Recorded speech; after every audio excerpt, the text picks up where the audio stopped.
change to assume new shapes. I ask the help of the gods who know the trick.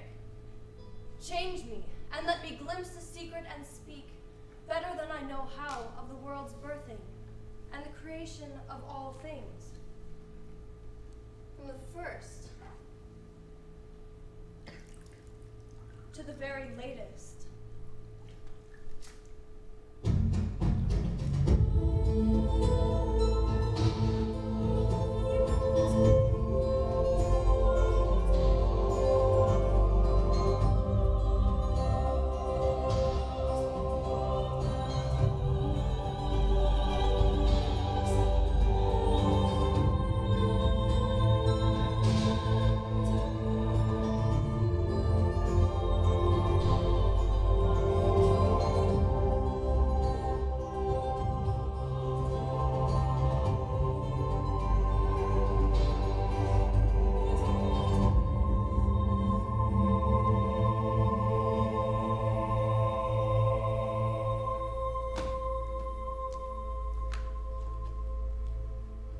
Before there was water, or dry land, or even heaven and earth, nature was all the same. What we call chaos. With neither sun to shed its light, nor moon to wax and wane, nor earth hung in its atmosphere of air. If there was land and sea, there was no discernible shoreline, no way to walk on the one, nor swim or sail in the other. There was neither reason nor order, until at last a god sparked, glowed, then shone like a beam of light to define earth and the heavens, and to separate water from hard ground. Once these distinctions were made, and matter began to behave, the sky displayed its array of stars in their constellations, a twinkling template of order. The sea upon which they shone quickened with fish, the woods and meadows with game, and the air with twittering birds, each order of creature settling into itself. A paradise it would seem, except one thing was lacking: words. And so, man was born. He was born that he might... Oh, yeah, hang on one second. Yeah. talk.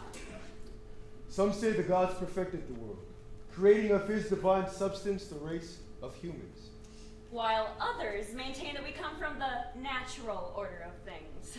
But, one way or another, people came, erect, standing tall, with our faces not set to gaze down at the dirt beneath our feet, but upward toward the sky in pride. Or, perhaps, nostalgia.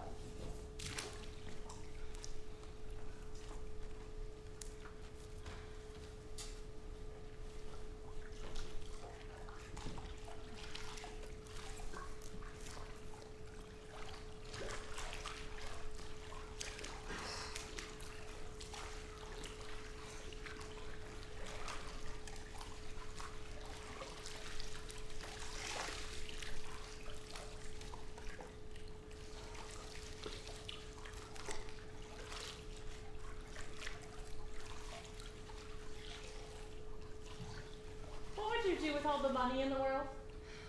What a question. I know what I would do. Do you want to know what I would do? No. I'd never do laundry again. That's it. That's the big dream. Among other things.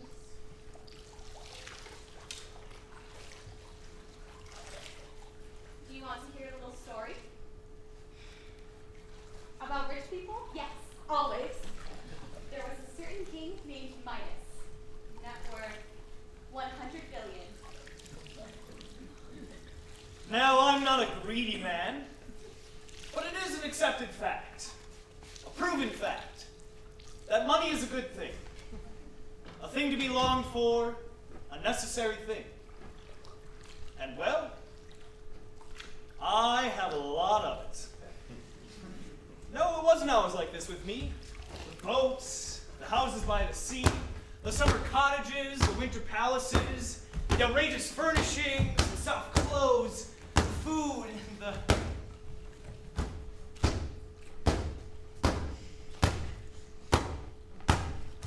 Honey, can you stop that now?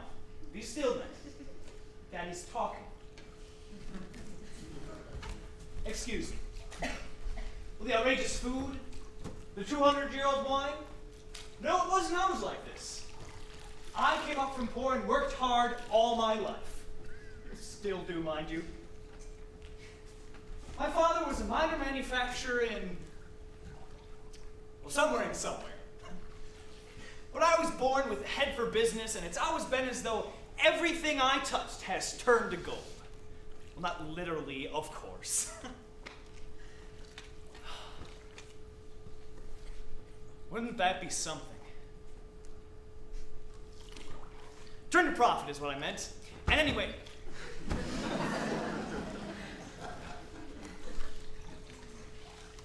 sweetheart, Daddy asked you, be still. Take it inside.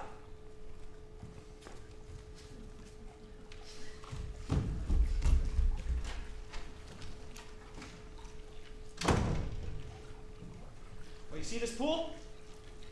It costs a pretty penny, I can tell it. But all it takes is hard work. Plain and simple. And those who haven't got it in them, well, what can anyone do? They just haven't got it.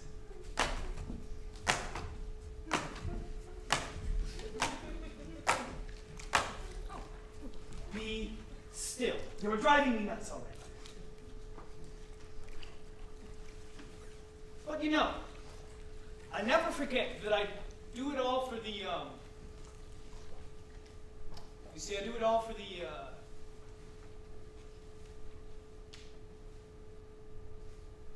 family. Yes, that's what it's all for. Family is the most important thing. Well, one's own family, I mean, not anyone else's, of course. Now, when I get home at midnight, 7 days a week, in the moments before I sleep, I realize that, you see, I realize that, I'm sorry.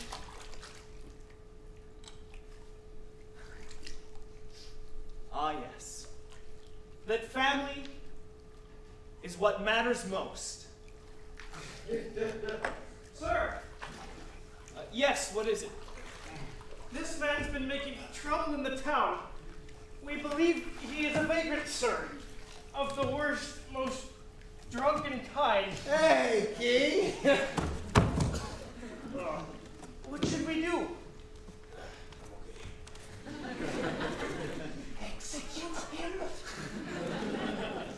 No need, no need.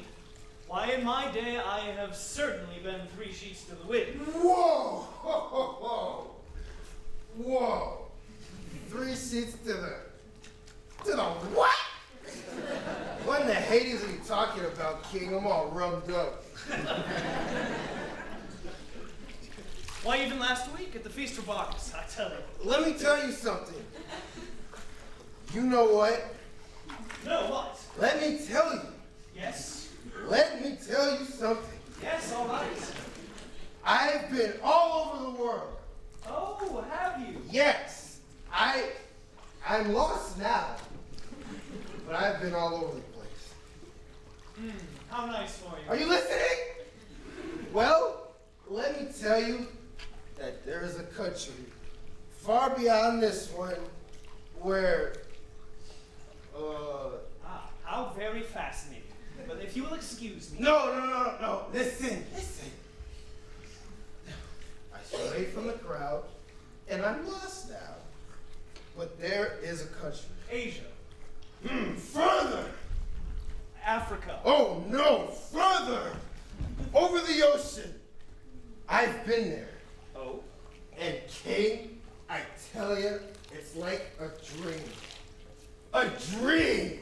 I am telling you that in this place, the people, they see each other. And in this place, they live without desire of any kind. And so time? There is no time. Just the pretty sky above and the pretty moon at night, and they got the meadow under their feet with the yellow drum. Well, this has been most entertaining. And they live forever. What? They live forever. They never die. Well, what is it? Some sort of herb they have? Some sort of... Oh, no. Is it something in the air? Something we could distill? Ah. Shipping fleets all over. No, it's... Is that your daughter? What? Oh, yes. Go on, get out of here. We steal for once in your life. Go on. You are rich indeed. Go on. Is it an animal? Better if it's an animal. We can breed them here. Well, think of the millions. Don't worry, young man. You'll get your cut. Oh, no. Nope. No. It's not an animal. What is it? What is the secret to eternal life? It's here. Oh, a formula. Some sort of formula. You have it? No. It's here. What? And here.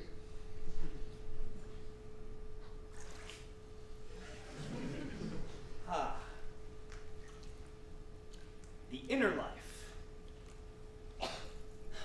What uselessness. All right, then. Off you go. You may sleep in the cabana. Thank you.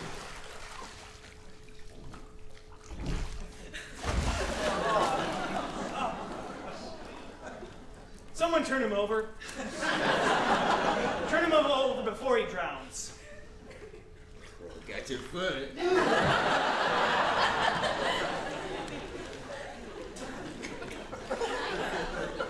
when her rosy-fingered Dawn came back again. Midas! Good gods, who's there? Midas! It's me, Bacchus! I hear you have a follower of mine. A follower? Yes, Silenus. He wandered from our group as we passed close to town, and I hear he's with you. Ah, yes. The fellow in the cabana. Yes, take him. He's all yours.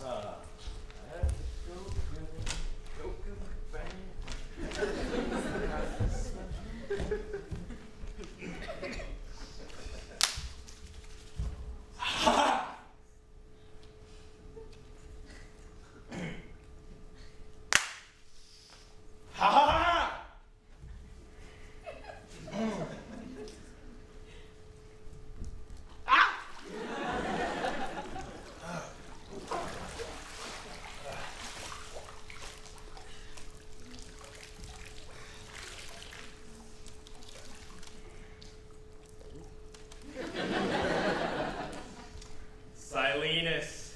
Bacchus. There, King. That's mine. I'm grateful that you took care of him, Midas. That you saw that he didn't drown in his condition. And I'd like to present you with a gift. A gift? Some ability, a minor miracle, something to do at parties. Anything.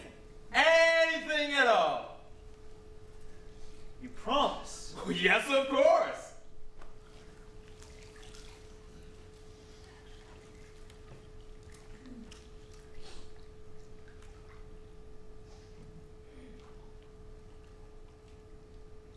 Then grant me that everything I touch, everything I lay my hands to will turn to solid gold.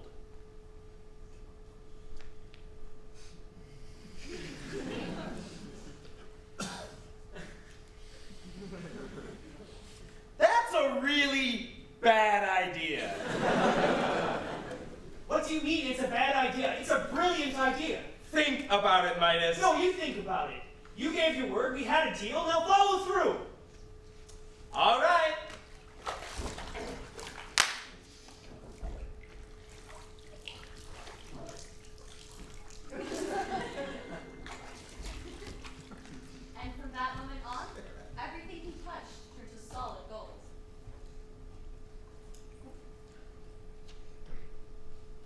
Wait a minute. Now let me think where to begin.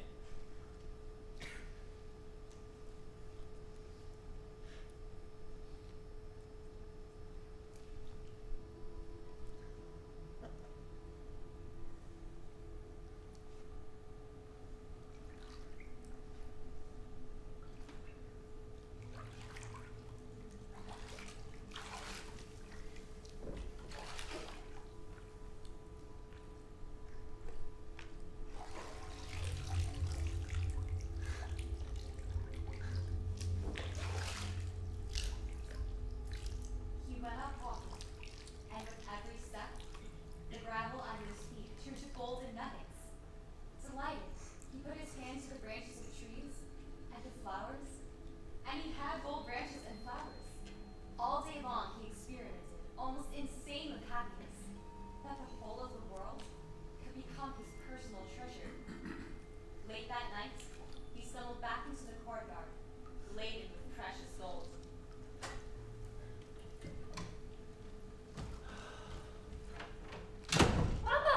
No!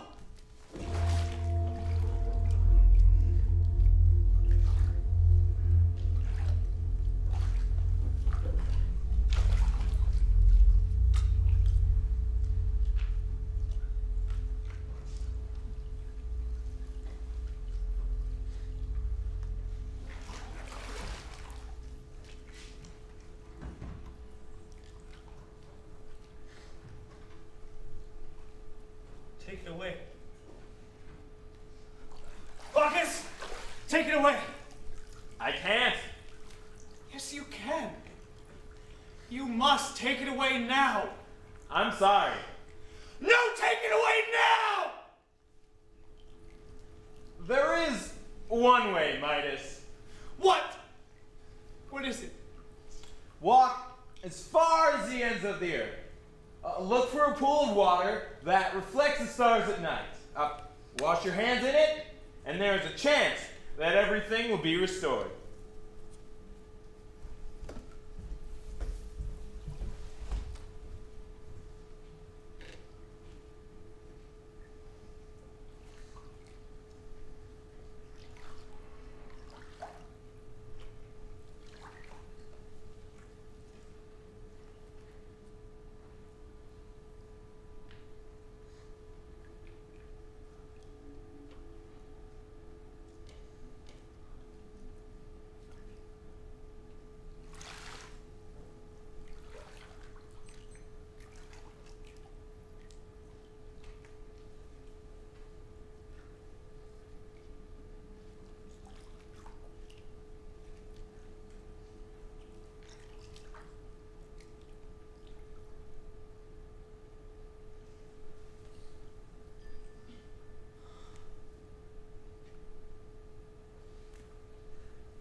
monotony of happiness.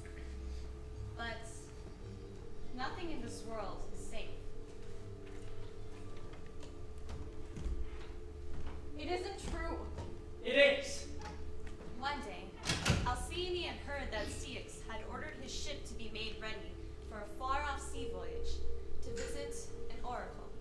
How can you leave me alone? I'll pine in your absence. Overland, the journey is long and arduous, but I would still prefer that to a voyage by sea, which I fear, for my father's winds are wild and savage. You think as his son-in-law you may get some special treatment. Not so. Once they've escaped my father's cave, those winds are wild and beyond anyone's control. As a girl, I watched them come home, exhausted and spent, and I learned to fear them. Now, I am petrified. Surely, she said, if you die, my life is over, and I shall be cursed with every reluctant breath I draw. My love, I hate to choose between my journey and you. But how can I live this way? Stranded on shore, afraid, domesticated, diminished, a kind of lapdog? Take me with you at least, and we'll meet the storms together, which I fear much less than to be left a widow. In 2 months' time, I'll be back. No. I fear you won't. I know you In won't. 2 months' time. Until then, you can be brave and endure the trial of waiting.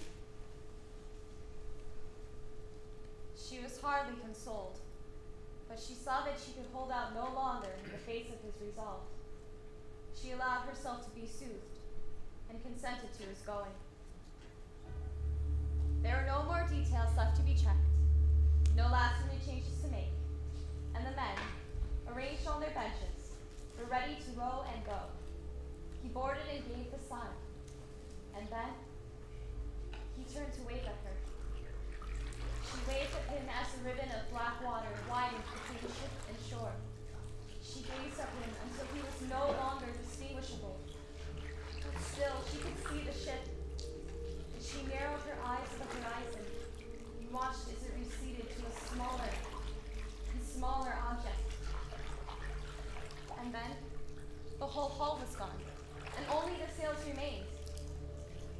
And then they, too, disappeared.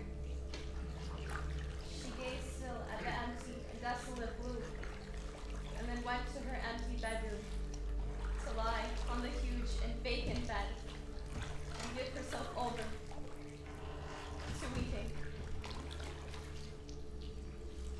The vessel cleared the harbor and caught the freshening wind, which set the rigging to singing and slapping against the spars. I ordered the rowers to ship their oars and for the sailors to set the yards and make sail. Our ship ran before the wind, and we made satisfactory progress all that day, with as much blue water astern as remained ahead. But as the sun was sinking in the west, the water, everywhere blue until now, began to be flecked with the white-capped waves sailors disliked. The weather was worse with every moment, for the winds were on the loose. Reef the sails, bail the water, secure the spars. But Poseidon and his henchmen had arrived. The rest was one enormous green catastrophe. He thinks in an oddly abstracted way that the waves are by us, grazed with hunter's wounds, or that the ship is a besieged town attacked by a horde of angry madmen. One would think that the heavens were crazed with blood. To join the turbulent sea, which returned them from our passion and tried to raise up and embrace the air. Men have lost their belief in their captain, their courage, their honor, their skill, and even their will to live as they wait for the end to come. To when weeps and groans aloud, another, no braver, is silent, dumbstruck. One calls on the gods for mercy, another curses his fate, and one says one word. Alcyone! Again and again. Alcyone! My treasure! Alcyone! And this is the end of the world.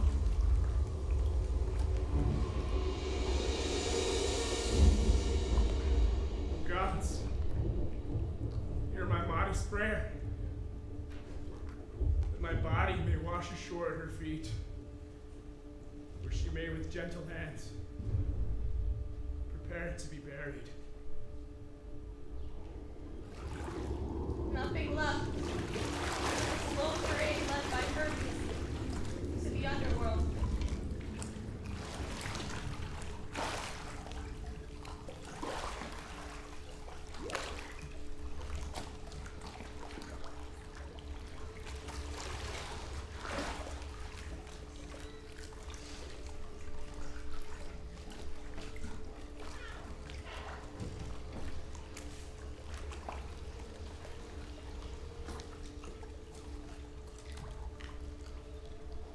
One, 2, 3, 4, 15, 16, 17, 18, 98, 99, 100.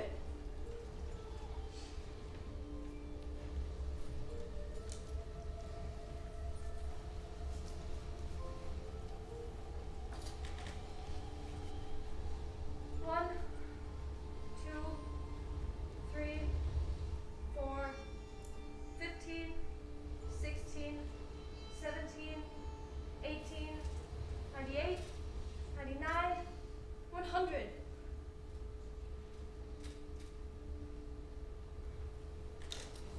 Look at her, Iris. She's moved her vigil down to the shore. 98, 99, 100. Six. Come home. I'm nearer now. I'm here on the shore. It's not so far until you see me. This can't go on forever. Go to the House of Sleep and arrange for a nighttime visitation. A dream that will show our Alcine the sorry truth.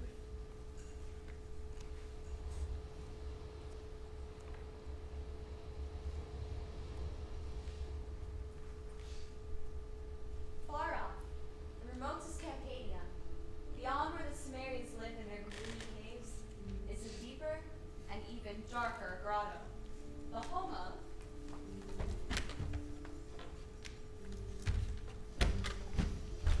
sleep.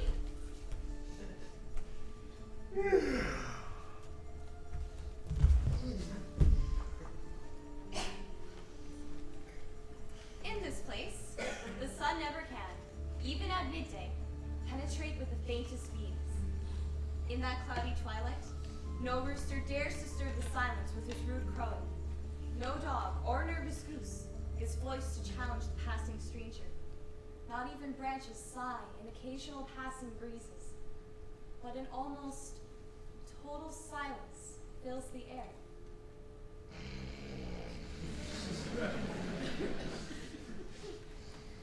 At the heart of an almost painted stillness, the god himself relaxes in a huge darkened chamber, drifting in languor.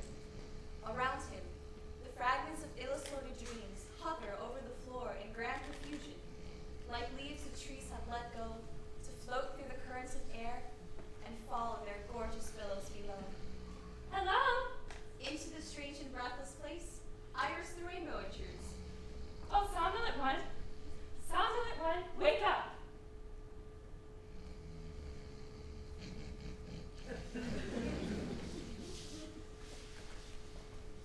Mildest of all the gods, soother of souls, and healer of pain-racked bodies and minds. What? Iris! Let me rest a moment.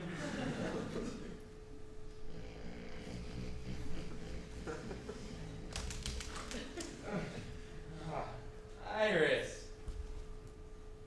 what do you want? Devise, if you can, some form to resemble King Ceyx, and send it down in a dream to his wife, the Queen Alcyone. Let her know the news of the wreck of his ship and the death of the husband she loved so well. Sleep. Do this for us, can you?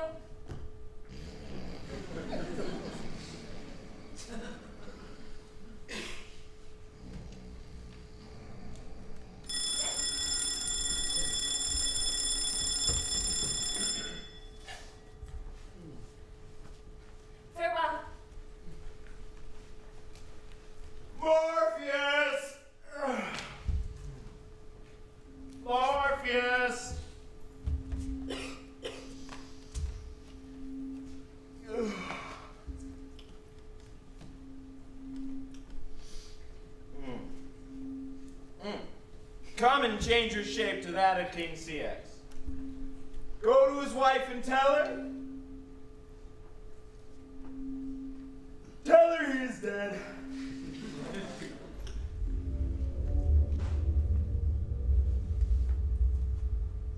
That's good. That's very good. Now go.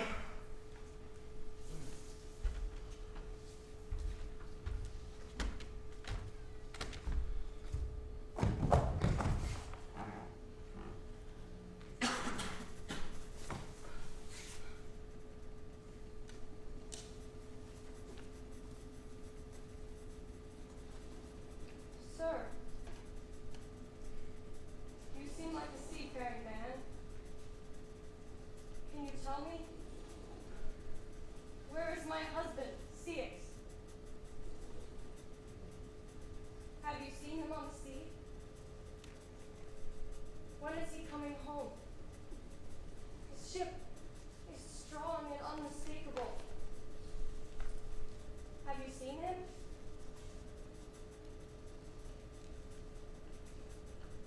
Sir? Do you not recognize me? Has death undone me so? No! Look at me. I charge you, look at me. No, I won't! I won't! Look at me. Know your husband's ghost. Your prayers have done no good. I am dead. You're gone. Beyond all help or hope. Forever.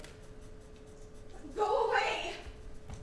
I'm not some bearer of tales, but the man himself to whom it happened. Look at me, your little bird.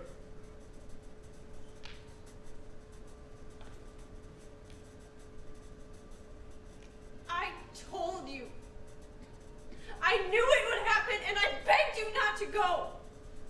I knew the day you sailed, I had lost you forever. The ship, my hopes, and my life grew smaller all at the same time. You should have allowed me to come. Little bird. This is no good. No good that I should be living and you be elsewhere or nowhere. I'm drowning now in the air. I'm wrecked here on the land where the currents are just as cold and cruel.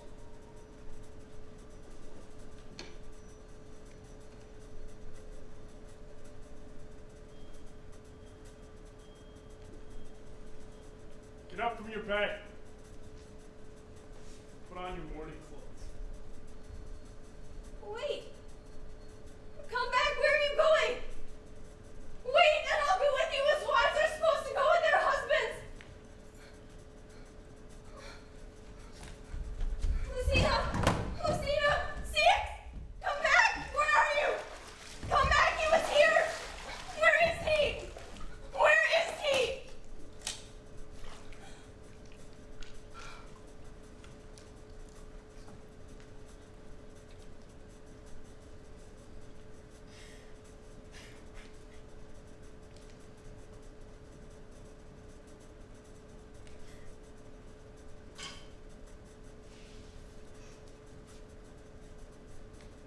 All that night, she searched along the shore for her drowned, dreamed husband, but found nothing.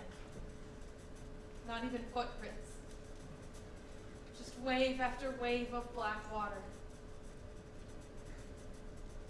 When morning came, she narrowed her eyes to the horizon and remembered how she had looked on that other day. She remembered his last kiss. The way he turned to the ship, could not bear it, and turned again to her.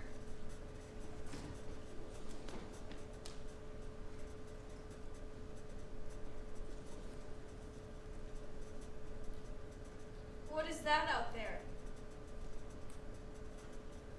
Oh, it is a man.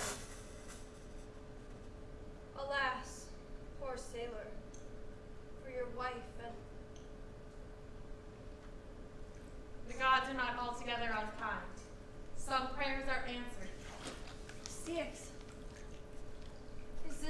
return to me? She ran to him, but as she ran crying, a strange thing happened. By the time she reached him, she was a bird. She tried to kiss him with her bill, and by some trick of the ocean's heaving, his head seemed to reach up to hers in response. You ask, how could he have felt her kiss? But better ask, how could the gods not have felt it? Seen this and not had compassion. For the dead body was changing, restored to life and renewed as another seabird.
Now, when you see a miracle like that, how can you deny the existence of the gods? Believe it or not, there are some that do. There was a man called Erysichthon. He swore to the gods and declined to sacrifice on their altars or give them honor. Nothing was sacred to him. He only looked for the usefulness of things. One day he found himself in a grove, sacred to Ceres. Cut it down. But, sir, this tree is centuries years old. We need the wood. Cut it down. But this is a sacred grove, and it's beloved by Ceres. It's only a tree that the goddess likes. But say it was the goddess herself. I would cut it down all the same. Sir, please. Get off me, you pious vermin. And he tore the tree down.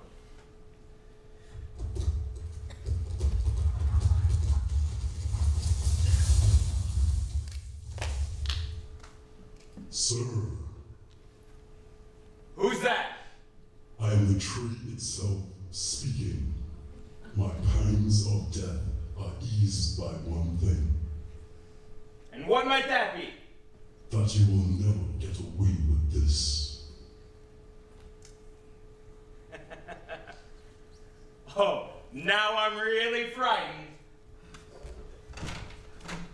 But the goddess Ceres heard the cry of her tree, and her mind immediately began to move upon torments that she might inflict. Oriad! Yes? There is a place in far-off Scythia. Nothing grows there. No wheat, no grass, no trees. There you will find, cuddling together, cold fear and gaunt hunger. Tell hunger I command her to visit this brute and establish a home for herself in his belly. I give him to her as a toy.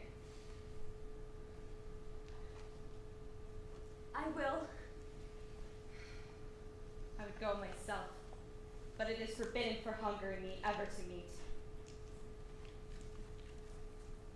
Oriad flew off to the Caucasus, a bleak and nightmarish region. There, in a field of stones, crouched hunger. Pulling from the rocks between the rocks, with her teeth and filthy fingernails, some tiny bits of moss, Her hair hung down in lank and matted locks. Her eyes were sunken and circled. Her lips were slack and cracked. The volts of her ribs stuck out as did every bone in her body. One can count the knobs of her spine. Hunger?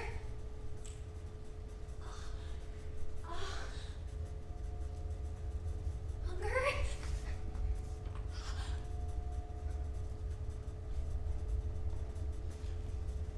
Hunger? Hunger? Serious commands? Our brother permits you to go to Ersekon and never to leave him all until he's finished.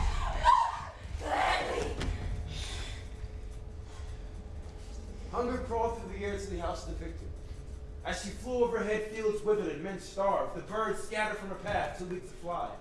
It is nighttime by the time she reaches Ersekton's home and curdles through the halls until she finds him sleeping in his room. She wraps cadaverous arms around him in an embrace that strong as love, but quite the opposite of love. She breathes her spirit into his spirit, and he begins to dream. Pastry. Cheese. Grapes. He wakes. Bring me something to eat! Anything! I'm starving! But he cannot wait to be served. He begins to eat everything in sight, meal after meal after meal. But he can't shake this hunger. More! I need more to eat! Baked shrimp and marshmallows, salami and ice cream, liver and donuts.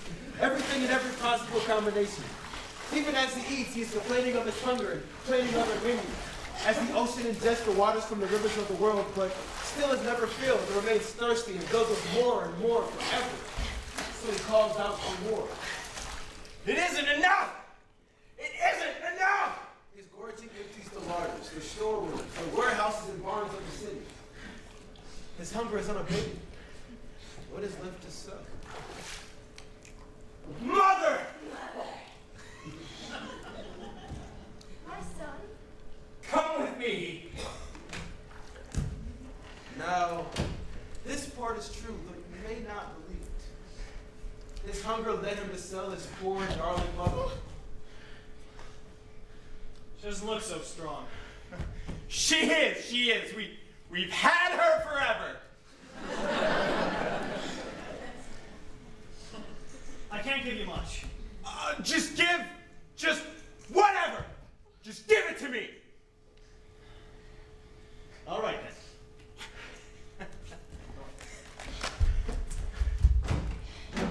With the few coins he received, he ran home to eat.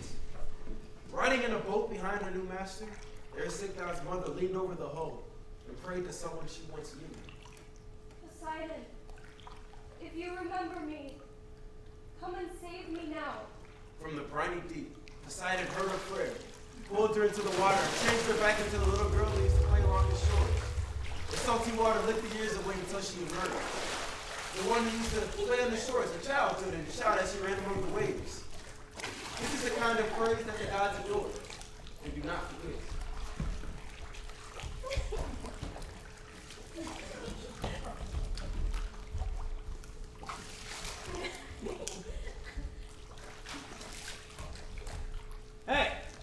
Hey, you little girl, listen up. Where's the old woman who was here a moment ago? Did she, dive overboard and swim to shore? Sir, I swear by the god of the sea that no one except myself has come to this shore. I swear it. To this day, at every hour somewhere in the world, you can still catch a glimpse of this child playing by the shore. But let us return to our king. It was not enough. The money she had earned for him was not enough. The emptiness within her is unaccusable. I'm sure you've met such men yourself. I need more. I must have more. The godless are always hungry. More! Always yelling at waiters. I want more. There can only be one end to such a man.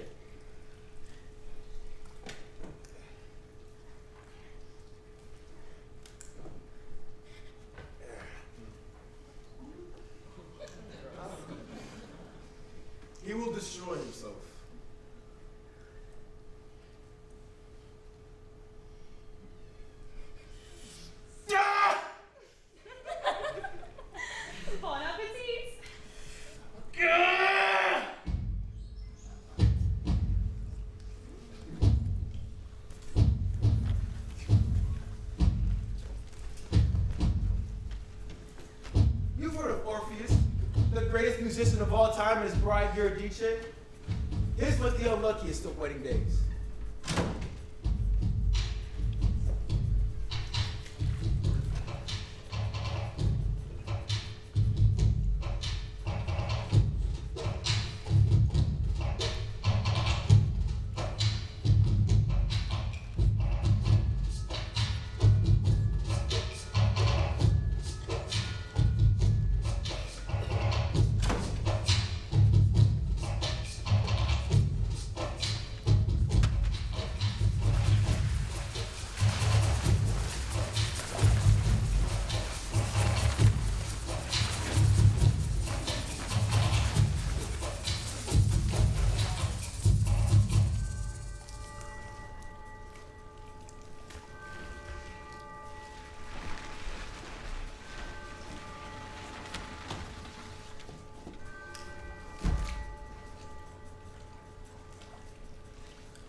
Orpheus and Eurydice, numbered 1, Ovid, AD 8.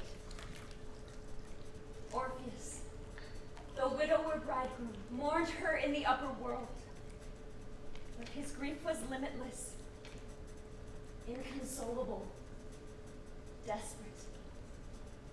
He left the warmth and sweetness of our air. He dared to descend to the river Styx and crossed it to the underworld. Through that dim domain, with all its shimmering buried ghosts, he passed, until he arrived at its melancholy heart, and found there its king with Persephone. He knelt before them, drowning in his grief.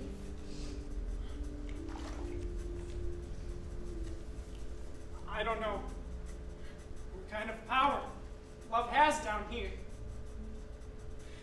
but I've heard he has some, for he brought you two together.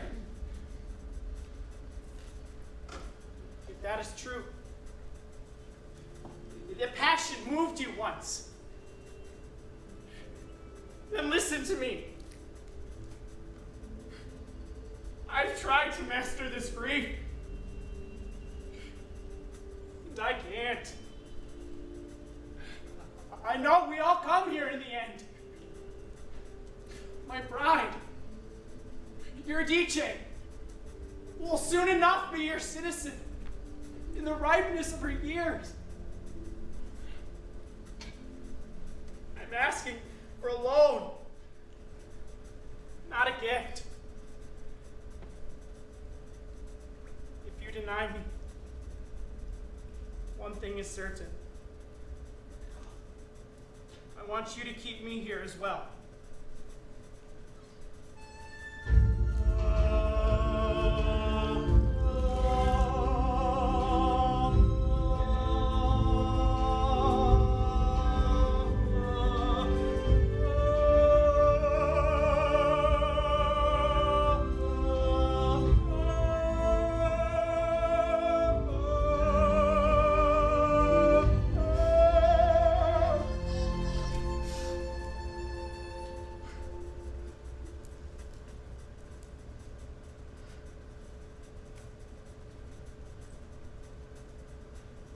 As Orpheus sang, the pale phantoms began to weep.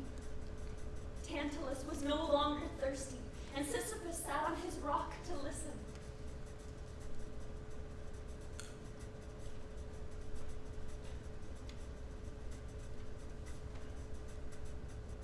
Orpheus,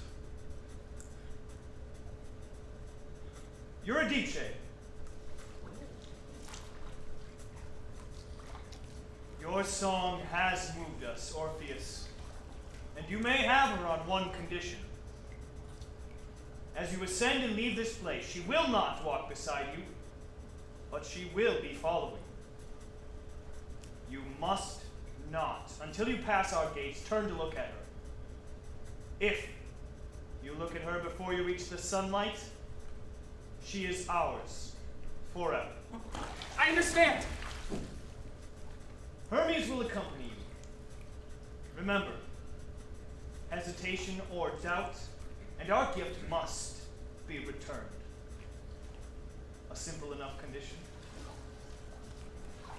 it ought to have been.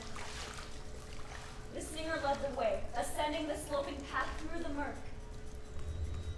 A long way they traveled, almost all the way.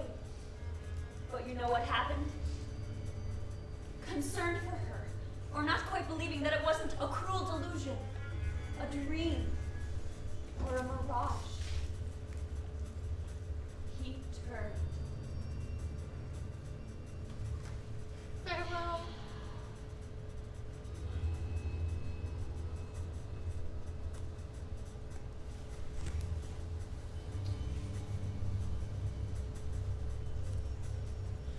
That was his last sight of her.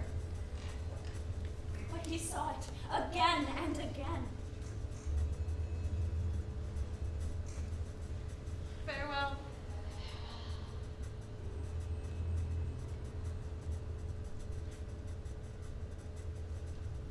Is this story a story of love and how it always goes away?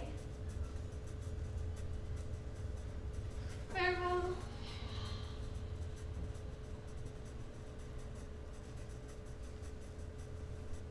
Is this a story of time and how it can only move in one direction? Farewell.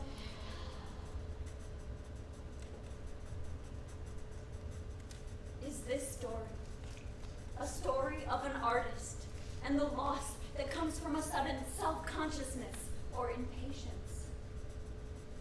Farewell.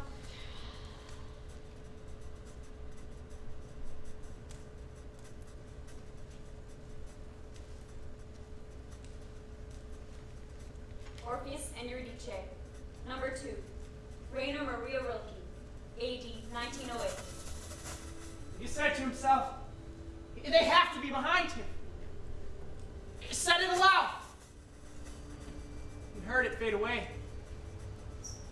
They have to be behind him. But their steps were ominously soft. If he could only turn around just once. But looking back would ruin this entire work so near completion. Then he could surely not fail to see those other two that followed him so softly. The god of speed and distant messages, a golden crown above his shining eyes, his slender staff held out in front of him, and little wings fluttering at his ankles, and on his left arm, barely touching it, she. A woman, so loved that from one lyre came more lament than from all lamenting women. That a whole world of lament arose, in which all nature reappeared. Forest and valley, road and village, field and stream and animal. And that as around this lament world, as even around another earth, a sun revolved and a silent star-filled heaven. A lament heaven, with its own disfigured stars, so greatly was she loved. But now she walked with a graceful god, her steps constricted by the trailing grave clothes. Uncertain, gentle, and without impatience. She was deep within herself, like a woman, heavy with child, and did not see the man in front or the path ascending steeply into life. Deep within herself.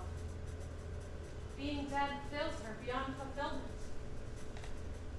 Like a fruit, suffused with its own mystery and sweetness, she was filled with her own vast depth, which was so new she could not understand it if it happened.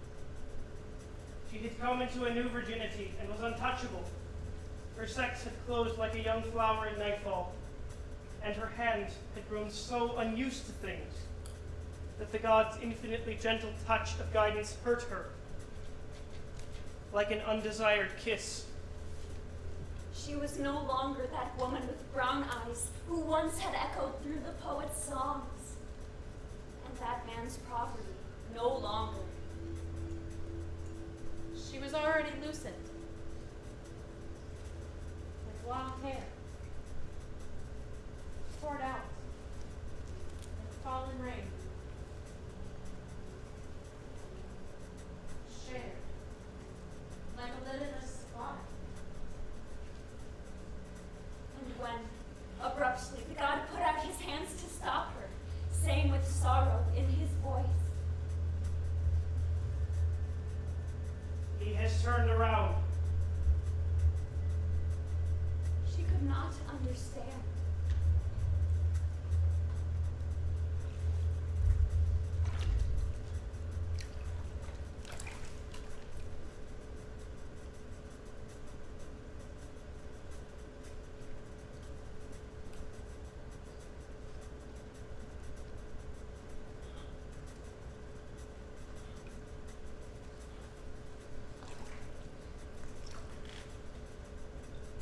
And softly answered, who? He stood and saw how, on the strip of road among the meadows, with a mournful look, the god of messages slowly turned to follow the small figure already disappearing down the path. Her steps constricted by the trailing grave clothes.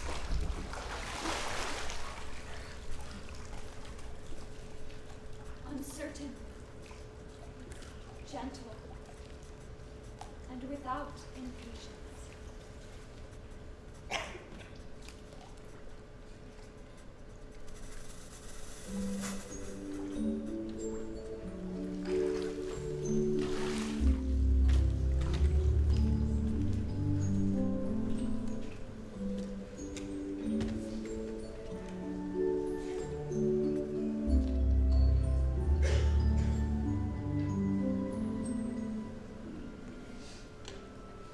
There lived at one time a wood nymph named Pomona, whose skill in the care of plants and trees has never been equaled.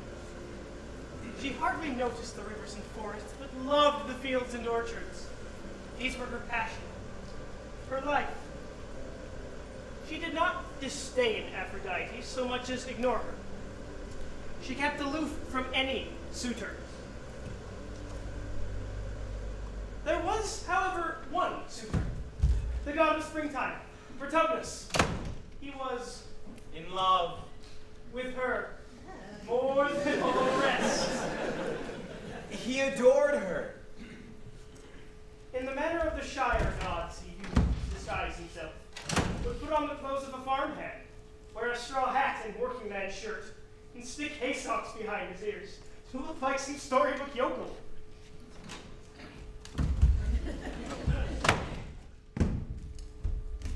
Harry!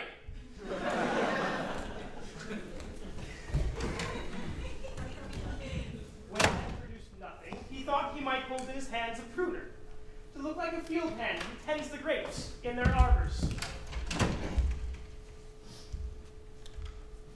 Greetings!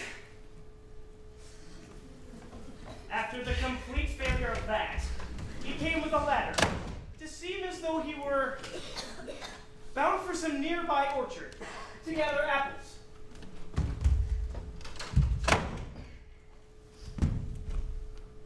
Voila!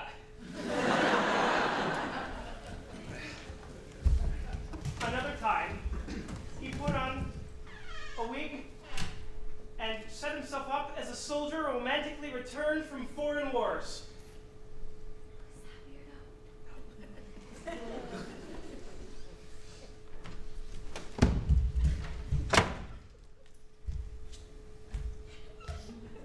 So,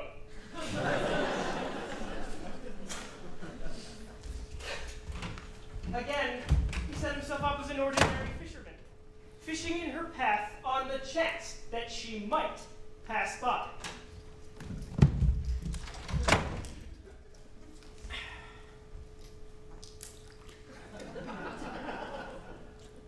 hello. He waited from dawn until dusk, passing from boredom to terror to be near her. Stand there and gaze at her beauty. And maybe to wish her good morning, Or, good afternoon, or, good evening. before he plodded on by. I live for these trivial moments. One day, he put on an old woman's dress and a wig, and wandered through the green, green hills, until he saw his beloved, standing in the lavender.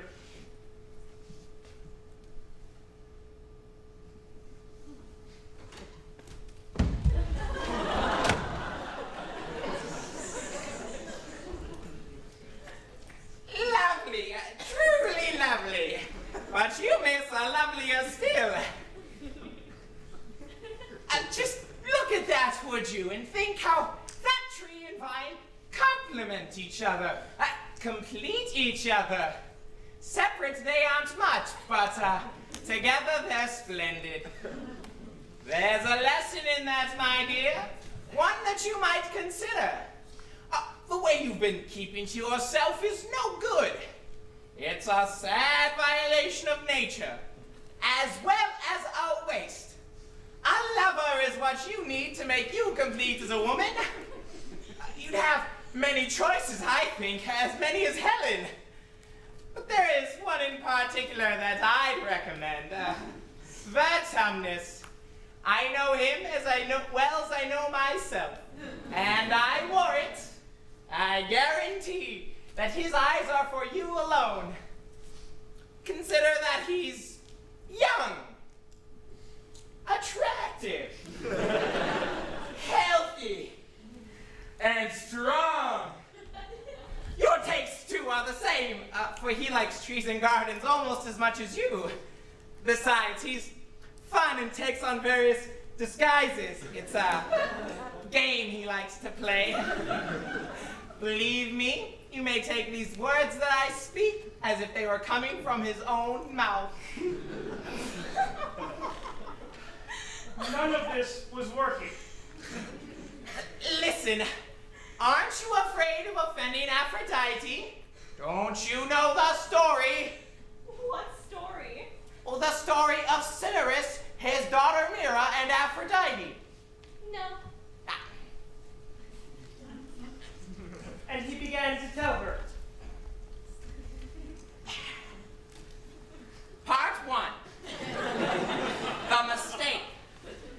There was a young girl like you named Mira, and she too ignored Aphrodite. She wouldn't fall in love. There were suitors everywhere, but she was blind to them. Finally, Aphrodite had had enough and seized her with a passion.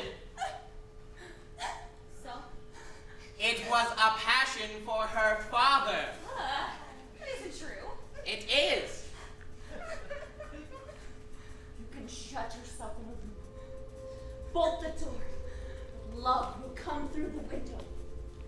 Draw the curtains. Lock the casement. But love will seep through the walls. Never think that you can be safe from love. She struggled hard against her passion. Oh gods, I pray you, make me a daughter to my parents. Why do I keep thinking of such things? Leave me alone! He is the best of men, the best of fathers. I am his daughter. You have been virtuous in body, Mira. Now be so in mind.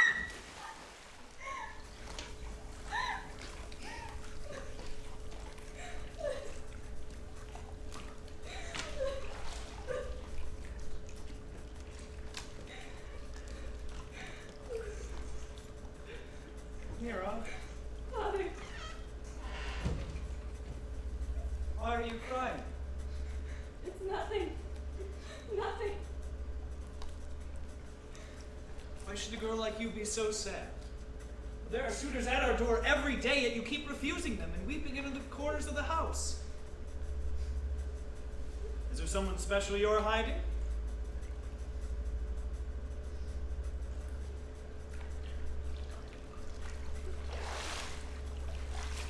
No, What are you waiting for? nothing.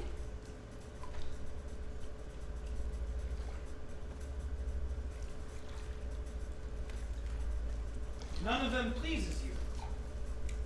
No. What sort of husband would you like?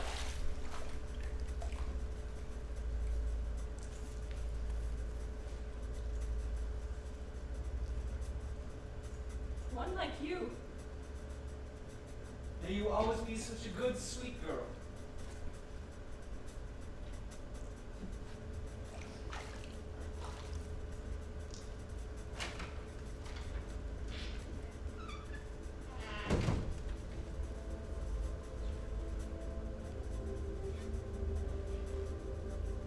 Midnight came, and sleep crept into the house to fold men in his arms.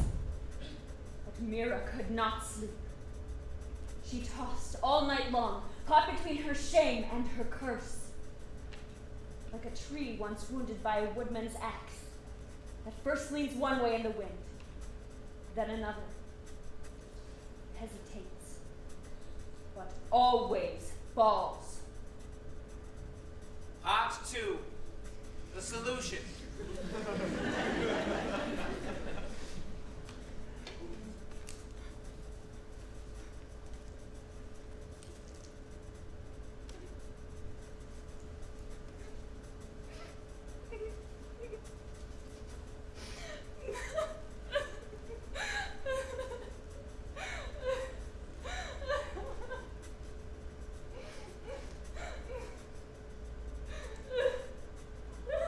Mira! What are you doing? Child, what are you doing? Nurse, leave me alone. What is it? Whatever it is, I can help you. The old are not altogether helpless. Has someone bewitched you? Spells may be broken. Or have you crossed some god? Still, you may look to appease by sacrifices and prayers even the heavens' anger. What else can it be? Your mother and father are well. I know. It is love. It must be love. But I can help you. Whatever it is, whatever you want, I swear by the gods to help you. Only tell me. Your father will never know. Go away! But why? Go away or stop it! Stop asking why I grieve. It's a crime. The thing you're trying to learn. A crime! This went on and on, but the old nurse would not give up.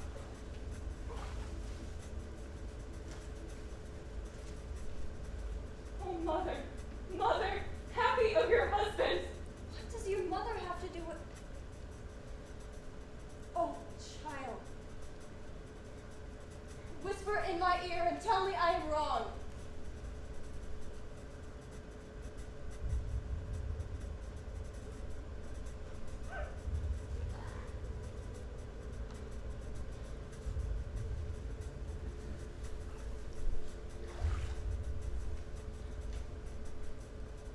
I swore to help you, and now I must.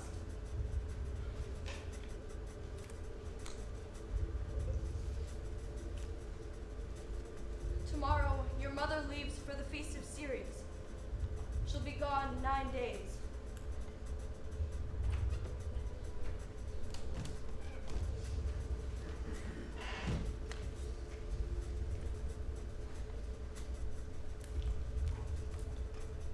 A pretty girl adores you, loves you, and wants to meet you.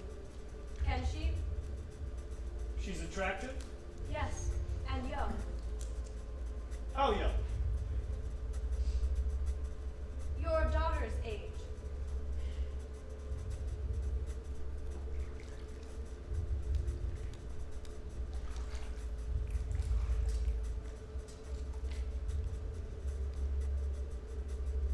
Very well, then. There's only one condition. She's very shy and is afraid for you to see her. How charming.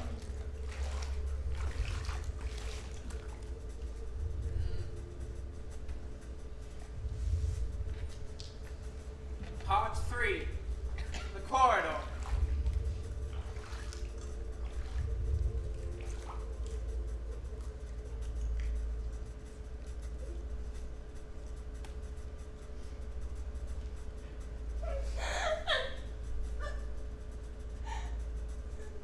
small hours of the night, when the moon had fled from the sky and the stars were concealing themselves in a shroud of cloud, she set out for her father.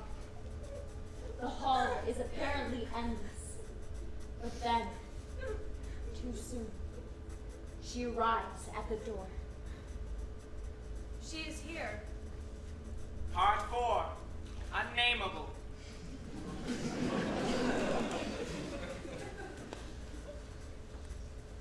Let me see you.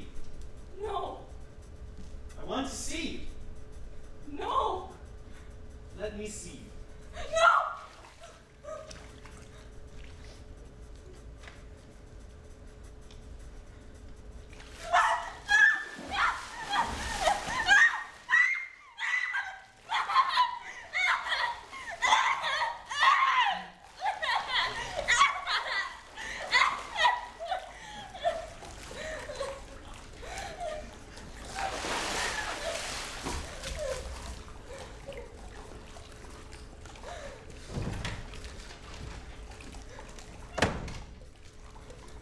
She escaped into darkness. Out of the room, the house, the city, into remote and exotic lands, even as far as the Arab wilderness. Oh God, I pray you, change me, make me something else, transform me entirely. Let me step out of my own heart. Someone must have heard her prayer, for she did change. Some say she changed into a tree, Others contend that she dissolved into tears. but this last was not a mere expression, some rhetorical turn or some poetic and hyperbolic trope, but simply the unadorned, terrible truth. She stepped into a shimmering stream and began to dissolve, her body melting.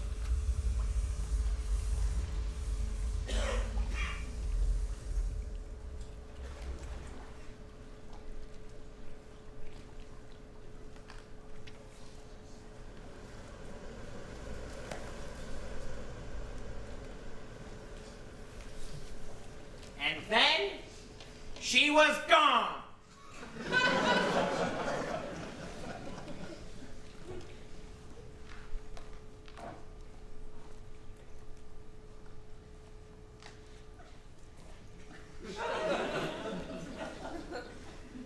This story got Vertumnus nowhere.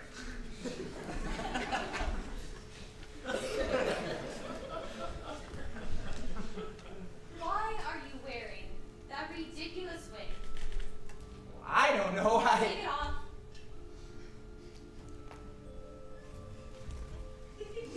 And take off that idiotic dress. I'm Take it embarrassed. off.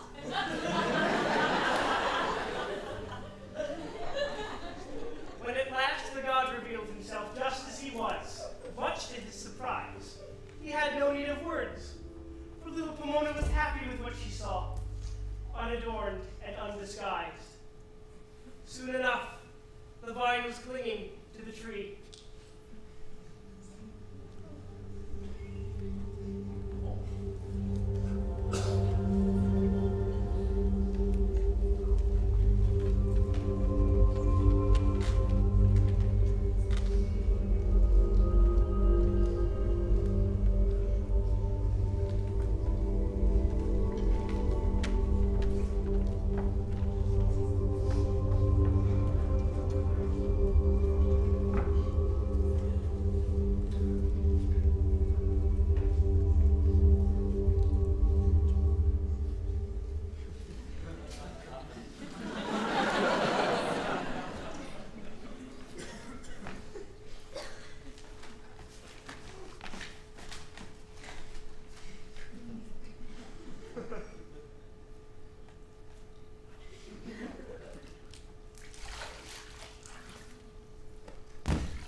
separated when I was really little, before I was even born. It was sort of a one-night sort of thing, except it was in the day, in a meadow, where my mother would watch my father pass by every day. Anyway, I knew who he was, and I would see him pass by every day. I mean, of course, you know, who doesn't? But I never really knew him, and he wasn't really around. I mean, not around. Where better might we find a more precise illustration of the dangers of premature initiation than in his ancient tale of parental indulgence and neglect? I went to an expensive school, and there were a lot of boys there who were, you know, the sons of the rich and famous. And one day we're on the playground, and there's this one kid, Paphos, right? And he goes to me, so, Phaeton, blah, blah, blah. Who's your father? What does he do? Blah, blah, blah. And so I tell him my father's the son. And he says, oh, tell me another. And I tell him my father's the son. He's Phoebus Apollo. And he just basically trampled me. He just basically beat the crap out of me like I was lying.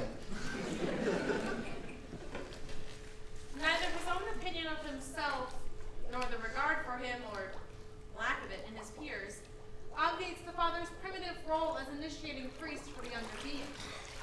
Now, it cannot be contested that the absence of this figure was, for the son, an almost irredeemable loss. So I go home, and I say, Mom, this happened, you know, at school. And she gets all upset crying and everything because she still loves him, and it's an insult to her as well. And I'm like, well, if it's true, how come there's no proof of it? You know, it's unfair to us that there's no proof. And she gets more upset, and she says, hear me, my darling. In all his glory, I swear to you that you are your father's truly begotten son. That fiery orb you see crossing the sky each day, whose heat enlivens and enables our world and orders our days and nights, is indeed your sire. Believe me, my darling. Blah, blah, blah. When he matures beyond the customary Eden of the mother breast, the child seeks to individuate beyond its unfolding gate, and turns for the new symbols of the paternal realm, thus beginning the spiritual passage from one sphere to the next.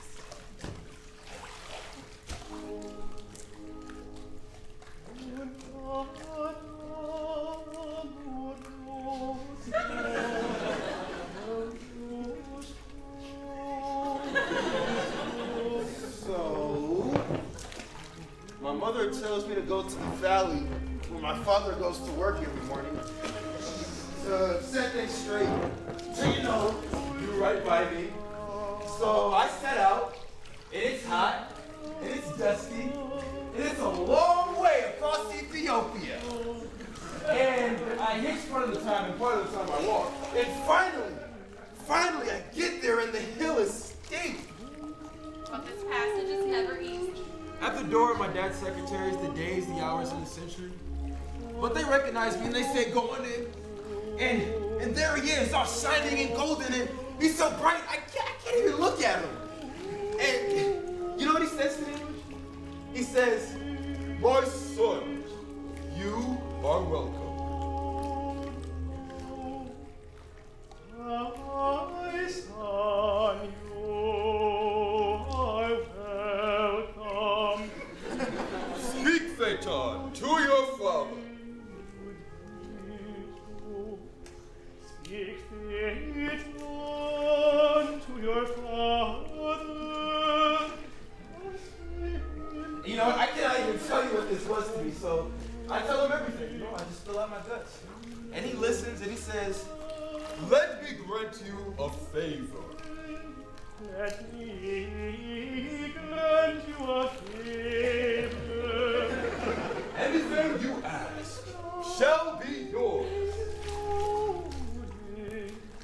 Whatever you ask shall be yours. And he swears to it. The conventional exordium of the initiate, from latent to realized potential, is inevitably accompanied by a radical realignment of his emotional relationship with the imago of parental authority. I mean, it's obvious what I want, right? I say, give me the keys to your car.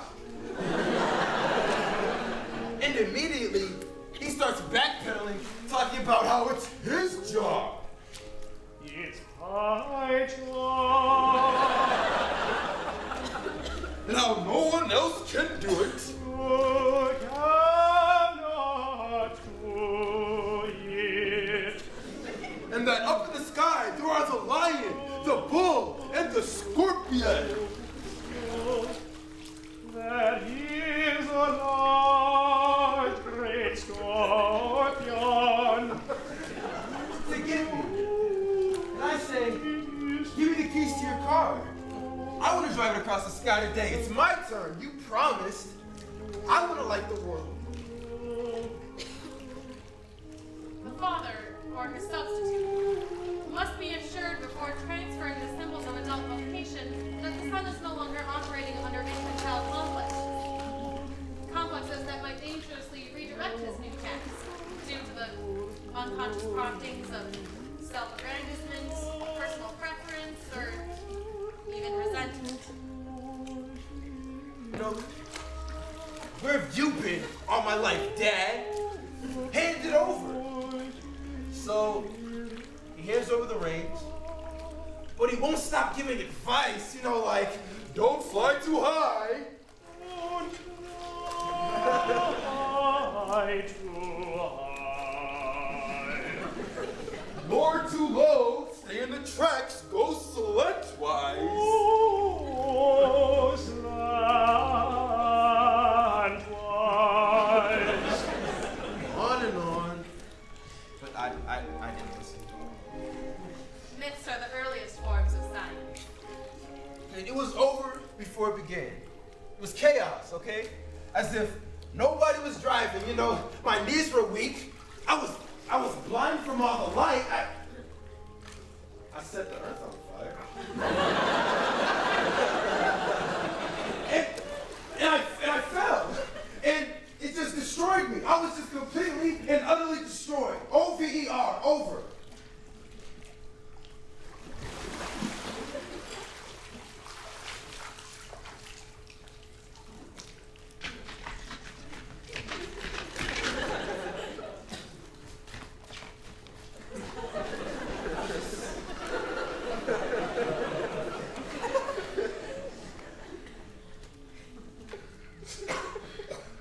It has been said that the myth is a public dream, and dreams are private myths.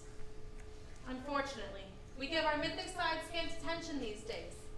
As a result, a great deal escapes us, and we no longer understand our own actions.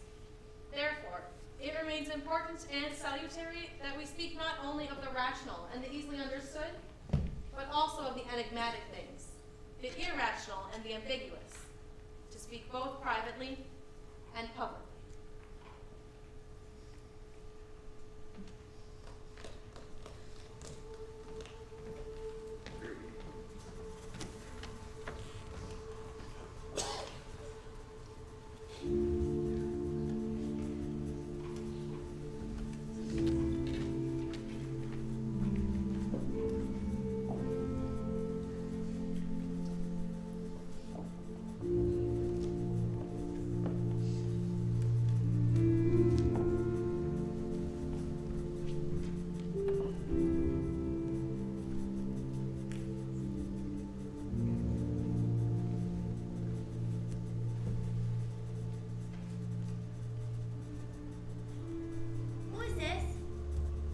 This is Eros, god of love.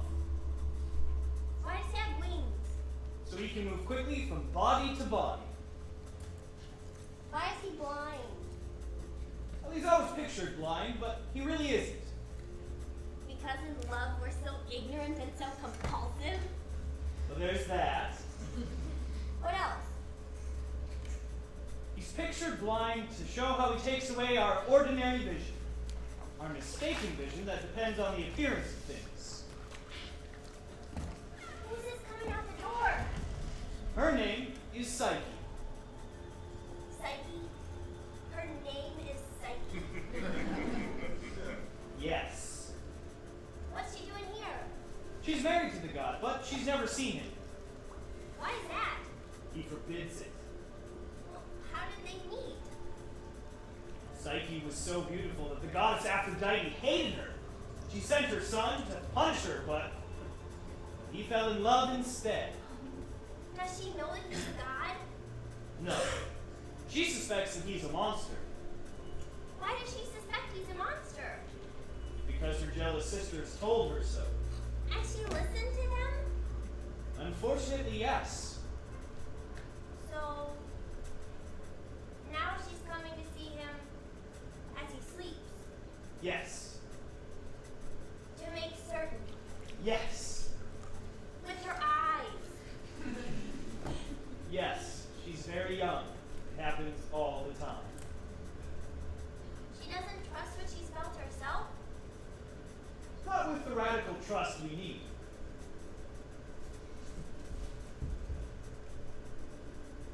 What does the word psyche mean? In Greek, it means the soul.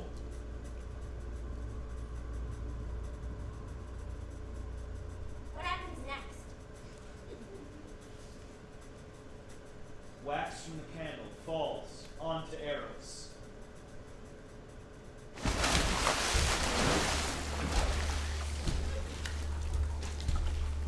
What's gonna happen to her now? She's going to suffer. And? She's going to suffer. And? She's going to suffer. What does she have to do? She's given horrible and lonely tasks by Aphrodite, Such as? sorting thousands of little seeds, one from the other. How does she manage? Some little insects help her, Like in fairy tales? like in all the fairy tales. What else? She has to go down to the underworld, fetch various things. Wasn't she afraid? She was petrified, but she did it all the same. Wasn't it hopeless? It was hopeless, but she did it all the same. What did love do in the meantime? He healed his little wound. It hurt him so much when she looked at him like that. The wax from the candle fell on him and burnt him. How does it end? She finishes her tasks, and Zeus declares, enough's enough. She overrides love's mother? Yes, and further, Zeus gives a special potion to Psyche, and she becomes immortal. Then he declares that their marriage will last forever. Does it? Of course, So, it has a happy ending? it has a very happy ending. Almost none of these stories have completely happy endings. This is different. Why is that? It's just inevitable.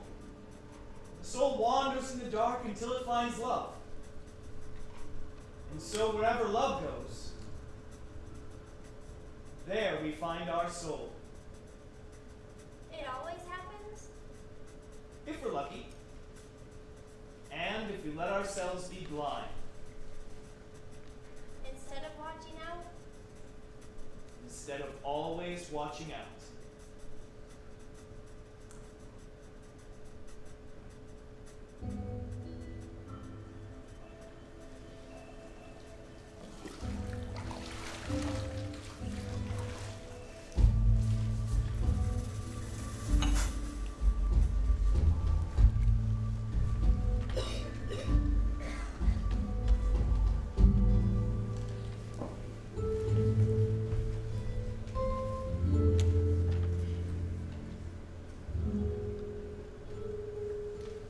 It happened that one night, Zeus, the Lord of the heavens, and Hermes, his son, came down to earth to see what people were really like. They disguised themselves as two old beggars, stinking and poor, ragged and filthy. They knocked on 1,000 doors.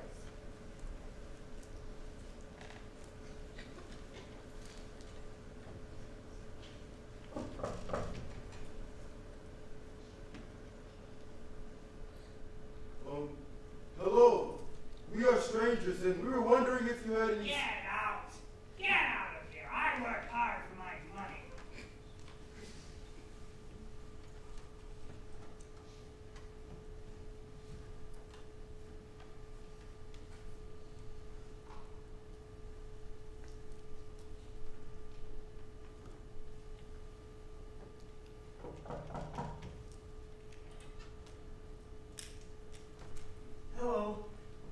before. We live on the street, and we hope that you might... I'm sorry. Sorry. No. And 1,000 doors were slammed on them. At last, they came to a little hut on the outskirts of town.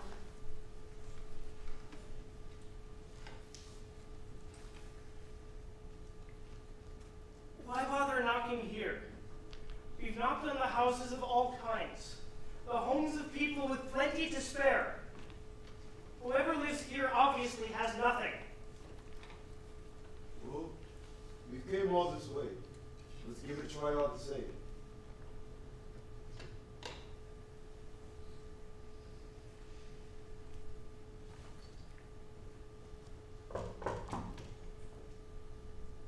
This is hopeless. Let's just go home. Poor strangers.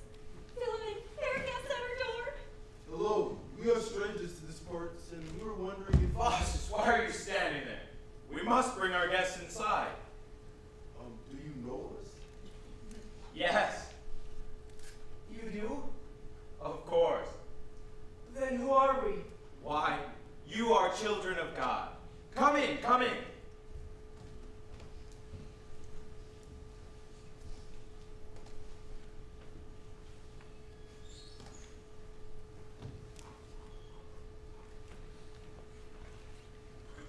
The two immortals, satisfied that their disguises had not been seen through, entered the house, lowering their heads to fit through the door.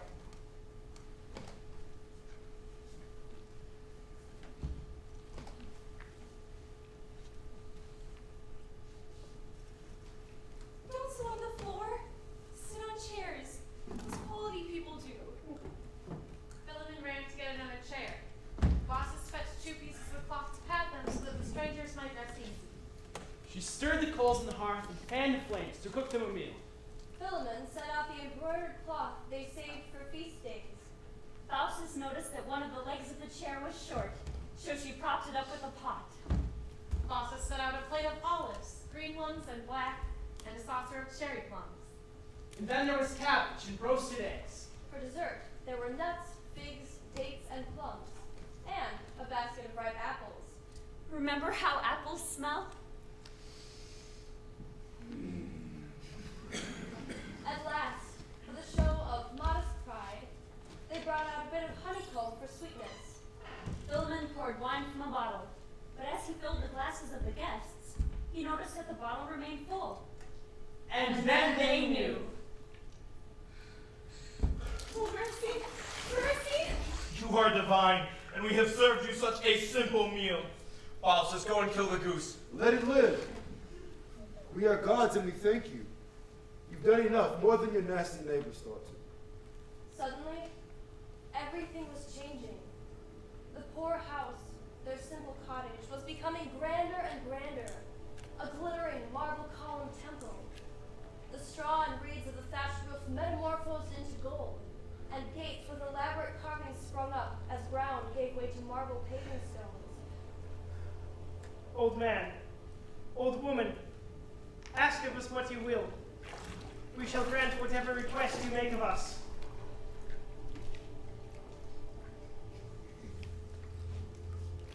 Having spent all our lives together, we ask that you allow us to die at the same moment.